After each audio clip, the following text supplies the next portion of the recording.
We had an initial breakdown video of Andrej Stojakovic last week at the end of the week, and we mentioned in that video that there's heavy Illinois involvement. We expect this to be a primary target, and they may have been part of the reason Stojakovic even entered the portal. We also speculated that Duke would get involved in that video. There were some rumblings that Duke may be a player in this recruitment. Uh, well, we have some more clarity on what's going on here. Per Joe Tipton edits. Illinois is, in fact, the favorite in this recruitment. Illinois is out in front. They lead. It's not a done deal, but there is heavy smoke from all directions that there's mutual interest between Andrej Stojakovic and Illinois. And that if you had to sort of put a hierarchy on it right now, Illinois is alone as the leader in this recruitment. There's not really anybody else close. One new school that is trying to make it close. Mark Pope and the Kentucky Wildcats. Kentucky is pursuing Andrej Stojakovic, trying to get involved and work their way into beating out Illinois in a comeback victory for Stojakovic's services. That's a new one. When we mentioned Duke, I don't think we necessarily expected that Kentucky would get involved. Kentucky's also hosting Ryland Griffin this week. I have no clue if Kentucky would take both Stojakovic and Ryland Griffin, or if they're just looking for like one volume shooter to round out this class. Who knows? But Kentucky and Illinois, if that's where this recruitment is headed, how should both sides feel about that direction for Stojakovic? Is it possible for both sides to feel good? They can both feel good, but one's going to get duped. Yeah, I think they both can feel good. I think that Illinois should feel better.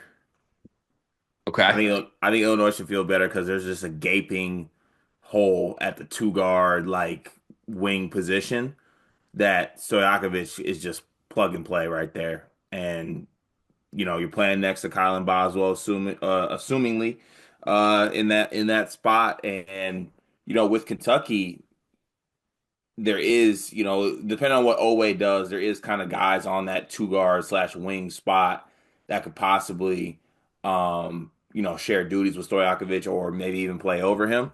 I think there's a clear world where he can go to Illinois and play next to Boswell and be the guy. Yeah, I agree. Opportunity wise, it's Illinois and it's not close. I think when a school is like rumored to be part of the reason you entered the portal, sometimes these can be wrapped very quickly. So if I was Illinois, if I was on staff, if I was a fan, I would be hoping this is done as quickly as possible. And I'd be doing basically everything in my power to close this as quickly as possible. If this drags, Mark Pope is one of the last people I would want to see a recruitment dragging against. Just because I do think like he's got some level of pedigree here in year one in a really fun offensive system of taking a bunch of guys from the portal and making them look like their career best versions of themselves. Like Otega Oweh looks better than he ever did before. Andrew Carr had a really good year. Amari Williams, career year at Kentucky. Kobe Brea looked awesome off the bench. Like one by one by one by one, the guys he brought in all basically played to their ceiling. And it is a really fun system.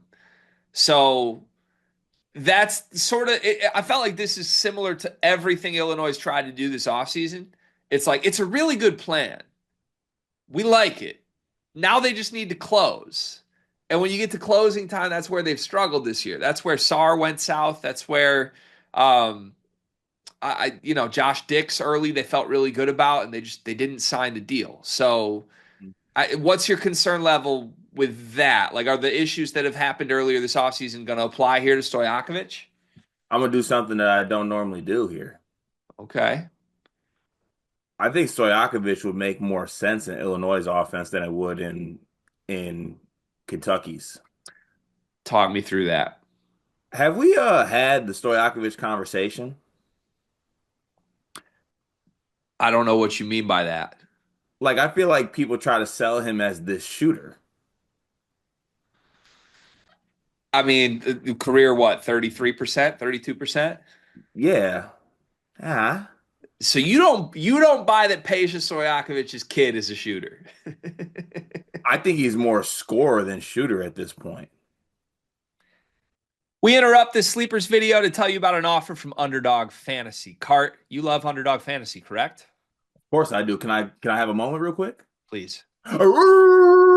Thank you for that. In fact, I'm going to cut you off because our listeners like when we keep these short and sweet. Underdog Fantasy. Sign up as a new user. Use promo code SLEEPERS. Get bonus funds up to $1,000, 50% of your deposit match. The NBA playoffs are rocking right now. I played Underdog last week with a Cade Cunningham line. I'm looking forward to doing it throughout the entire first round of the NBA playoffs, but there's more. You can place picks on golf. You can place picks on baseball. You can place picks on the NHL playoffs that are rocking right now. Join Underdog Fantasy, promo code SLEEPERS. Support this show so that we can keep bringing videos to you. Back to the video.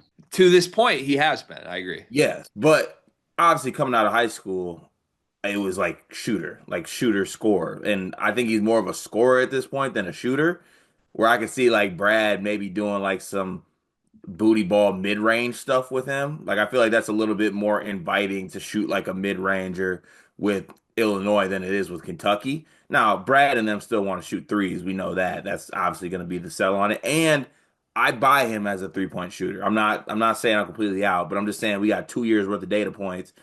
And, for a guy who I consider to be a shooter, I would expect him, honestly, I expected him to get more than 4.5 3-point attempts up a game. Now he took a lot of 2-pointers, right? Don't like he had almost averaged 14 shots a game, but just would have liked to see the 3-point percentage up a little bit. So I guess I touched on this in the original, like he's in the portal conversation, but I think you make a good point on like that's who he's been. That's what Illinois needs. Illinois needs exactly what Stojakovic has been. Kentucky, if they get Stojakovic, I think would be asking him to be something he hasn't been. But here's my question. What of those two, which one does Stojakovic want? Because I hypothesized that if you center an offense around Stojakovic as your primary option, ask him to do a bunch of scoring stuff that's not just shooting, you probably look similarly to Cal. It was not all that good, right? He was good. He was great. But was the team that good? No. And look, he can do that on a better team with better players around him. Don't get me wrong. It could work. But I feel very strongly if you're a championship level high major team, Stojakovic is like a second option. Maybe even a third option on an awesome team. Drop him on Florida last year. What option is Andrej Stojakovic? Probably Fourth? third, fourth. Probably fourth would be Yeah. my answer. Behind Clayton, Martin, and Haw at minimum. If you want to have a Will Richard conversation, I'll have it. So that's sort of where we're going. And I understand Illinois, I don't think is approaching this season from like, let's win a national championship. They're just building a good team. Let the cards fall and figure it out. I think Kentucky's trying to win a national championship. I think they've got pieces they believe they can. And I think the pitch to Stojakovic from them would be this is why they lost Lamar Wilkerson, but it is a pitch. It's, hey, come be a piece, a really good piece. Come be Kobe Bryant. Come gun threes. You play for me, Andre, you're going to shoot 40% from three this year Mm. because your threes are going to be wide open. And I guess my question would be, what does Andre actually want? Because I could see a world, most guys would just be like, yeah, give me the 18 points a game role. Let me be the star. But coming off a year at Cal, there is an argument, especially when the Kentucky brand's involved. Hey, I'd love to show people I can actually make shots. And I'd love to win a championship. And if that's the pitch from Pope, I think it would be a pretty damn good pitch. Yeah, because also you're looking at the path here. Like Stanford, they struggle. He struggles his freshman year. He transfers to Cal. I was surprised that he chose Cal because I thought he would actually transfer somewhere bigger once Yeah. he left Stanford. Now has all the success at Cal. He transfers again. I think there's some more. I think there's a like I want to go up. I want to play on bigger stage, bigger role, or maybe not even bigger role. Just like play for I played 2 years of losing basketball. Basically, be nice to win something and be successful. Yeah.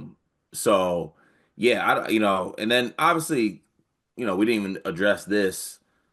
Is there like money incentive here for a kid that's the son of an NBA player? Yeah, maybe less than normal. Maybe. You think Peja handled his finances well? I think Peja was incredible with his finances, You think honestly. Like so? we did like top five NBA players that were great with their finances. Peja would be in there. Why do I feel like Doug Christie was better? I feel like Doug Christie was awful with it. Okay, all right. Well, How much yeah. did Peja make in his career? What do we think if it was money involvement? Do we think Illinois and Kentucky are coming in on similar playing fields here? Yeah. Like that's I don't think Kentucky would overpay like crazy for Andre. If they needed to, they No, could probably beat an Illinois offer, but I don't think they would. no, I don't think so either. I think they'd be Okay. fine. All right. So updating our big board then. You and I agree because I feel strongly this is still Illinois. I still feel strongly it's Illinois, but I see a path for Mark Pope to get this done if he wants to get into his gratitude bag. I think he would need to prioritize him, and I don't feel Kentucky's prioritizing yet. But I'll say this right now, I'm still like 90% Andre goes to Illinois. Every day that passes, this drops 5% for me. I don't like Brad Underwood in recruitments that drag right now. I think he's done a very poor job closing with priority guys. So right now, Andre is the everything target for Illinois. I don't believe he is at Kentucky. Kentucky's the only other school really with heavy smoke that they're trying to get involved. Close the deal. Go close the deal. And if you don't close the deal, if this drags another week, 7 times 5, I'm dropping from 90 to 55%, 5% a day. It makes sense.